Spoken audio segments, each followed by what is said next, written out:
Hello guys, welcome to Walk and Talk Consultancy. So today we will take a view on UPI and the 5 major changes occurred on 1st of Jan 2024. So UPI क्या है? Unified payment interface और UPI एक Indian payment और एक instant payment system है जिसको NPCI के द्वारा लॉन्च किया था 11 अप्रैल 2016 में।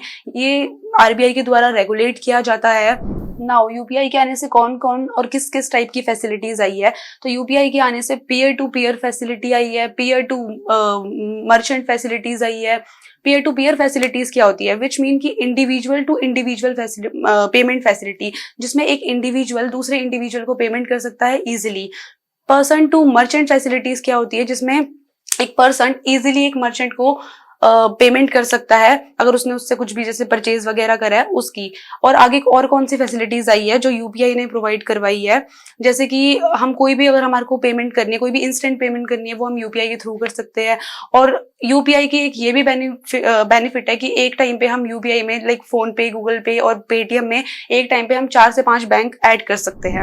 इन अगस्त 2023 एनपीसीआई यानी कि national payment corporation of India ने ये शो करा है कि अगस्त मंथ में 10.5 बिलियन ट्रांजेक्शन हुई है यूपीआई से, विच मीन कि it has crossed 10 billion transaction. Can you believe 10 billion transaction cross हुई है यूपीआई में अगस्त मंथ में। और इन फाइनेंशियल ईयर 2023 में पूरे फाइनेंशियल ईयर आने वाली जो ट्रांजेक्शन हुई है हमारी, वो हुई है 1.7 ट्रिलियन डॉलर की हुई है, और जिसमें से 380 बिलियन डॉलर जो है वो मर्चेंट की पेमेंट्स हुई है। And further UPI has share its technology with so many countries just like Australia, Nepal, Bhutan, Saudi Arabia and so many countries. 1st Jan 2024 में अब हमारे 5 मेजर ऐसे चेंजेस आए हैं जो एक यूपीआई यूजर को पता होने चाहिए।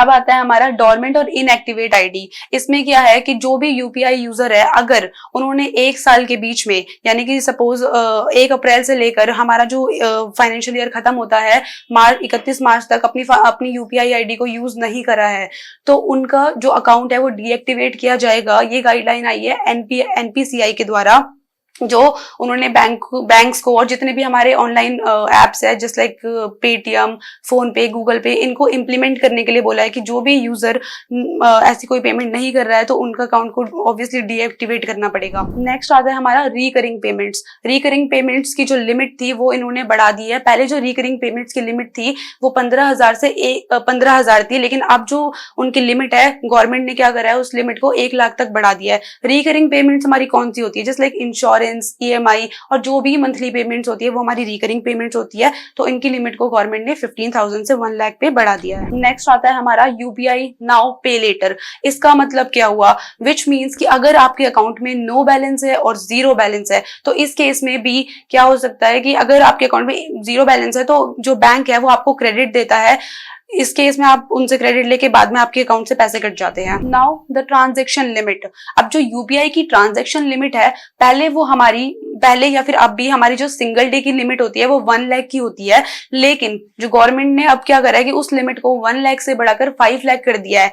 बट यस, 5 लाख की जो लिमिट है वो सिर्फ 2 ही चीजों के लिए है। एक तो हॉस्पिटल के अगर हमारे को कोई बिल पे करने हैं उसके लिए, या फिर कोई भी एजुकेशनल इंस्टीट्यूशन की पेमेंट करनी है उसके लिए ये लिमिट इंप्लीमेंट करेगी, अदरवाइज नहीं करेगी। अदरवाइज आपकी जो नॉर्मल लिमिट रहेगी वो 1 लाख ही रहेगी। नाउ आता है हमारा कैश विड्रॉल विया क्यूआर कोड।